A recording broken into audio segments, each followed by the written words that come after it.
Now, Space Force paid big money to give us a front seat to this catastrophe. Let's give them all the science we've got.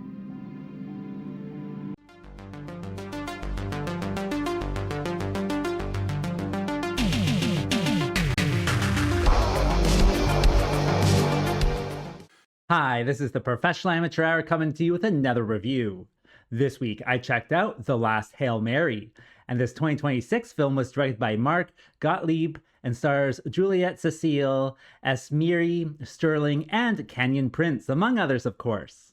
So what is the story of The Last Hail Mary? Well, this one is about this space station crew, and they are the only people who can save the Earth from being swallowed up by the sun. The sun is expanding, and I think it even eats like Mercury right in the beginning, and it's doing this because it's dying. So they have to figure out a way to kind of restart the sun, and along the way, they also meet up with an alien from Mars. This happens because the Mars-Earth war is now over, so they still have some, suspicions about this alien scientist and whatnot. But he's there to help, and can he? Will he? Well, for that, you gotta watch the movie and find out. All right, so let's discuss this film. Well, this one, it is an Asylum film, and they are a Mockbuster company. And so this is a Mockbuster of The Last Hail Mary. Sorry, not The Last Hail Mary, that's this movie. The Hail Mary Project is what this is a Mockbuster of. And so they have kind of a similar thing where they have to, save their dying star. Of course, it's something completely different, but it has all of the hallmarks that you would expect from an Asylum film. For example, it is 100% just people talking in rooms. That's all it is. They're just there talking to each other about whatever it might be. And then, the alien comes in and they're talking to the alien in a room. It is interspersed with CGI here or there. I think the CGI is certainly worth something talking about. I had a lot of fun with kind of the CGI elements because they are just doing absolutely crazy stuff with this one. They're sending satellites to the sun in 10 minutes and satellites onto the moon in 3, and they're just, going to Mars or outside of Mars in a few minutes. And so all the CGI kind of works well in there, and it makes it hilarious with how it kind of all ends as well. And what CGI, I don't know, how would I explain this? It's like a satellite swarm bubble or something that they get into, and it's just, I don't know, it's funny. So it's kind of what you would expect from a Asylum film, and I did enjoy it. I gotta say, I enjoyed it more ironically than anything else.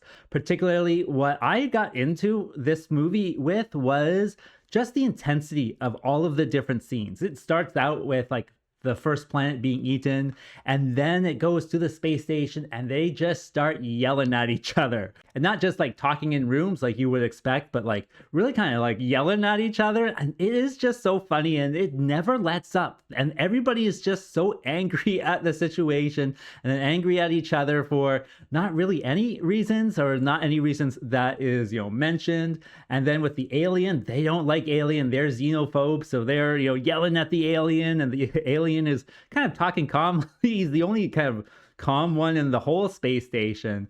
So the overacting in this one does become something of note, something that is, I don't know, funny and interesting. And one of those reasons that you just get into it, like they're just chewing the scenery, but there's not really much scenery because it's just a room that they're talking in. So they're just kind of like chewing on each other, I guess, is how I would say that. But it is kind of funny when you get into it. And that's certainly something that I enjoyed. Another element that I thought was hilarious was all of the technobabble, which is where they just kind of say scientific terms that don't necessarily mean anything, but they are just so ridiculous with their scientific terms and technobabble that I had to laugh out loud sometimes. And then they're even doing it like they're just adding abbreviations that don't make sense. They're like, oh, what's the QR ratio or the PQ ratio? Oh no, our LMs are slipping or something like that. It's like, what are you even talking about? And then I think at some points they actually said like real words, and I haven't been in science for a while, but I still remember some of the vocabulary and stuff. And I'm like, that should be like real words, but like they've used it like completely differently. Like they said that their vectors are accelerating so that they're slowing down. But deceleration would be that, I don't know. It was just all very funny. I had to laugh out loud sometimes with the stuff they were saying. So it does get pretty wild with the things that they have to say, and I think in a humorous way. And another thing that I enjoyed was all of the alien stuff. First of all, they do have kind of like a background story to the aliens to try to flesh out the world more than anything else, I think, which is, always good to see that they've put some kind of thought into the relationship between humans and aliens and what that would entail, and then even a little bit of history there. And they just ended their war with the aliens like 10 days ago or something. And so there's still suspicion around the aliens, which certainly adds to that intensity and them yelling at each other about stuff. And then the alien himself, like I enjoyed the makeup for the alien. It seems like they actually put time and effort into it. He's got like all red skin and like 2 nipples on his chin and then like sharp teeth. And I just thought it was all just very interesting with the alien. And then his costume was fine. I enjoy kind of that as well. And so I think with this one, if you do enjoy low budget sci-fi stuff, this is one to, maybe press play on. And I think that brings me to what doesn't work with this film. Well, like I mentioned before, it's just people talking in rooms. So it is nothing particularly, high action, but the intensity of them yelling at each other kind of, I think, makes up for that. And then the CGI stuff kind of makes up for that too. But ultimately, it is just really dumb. Everything they are saying is dumb. All of their plans are dumb.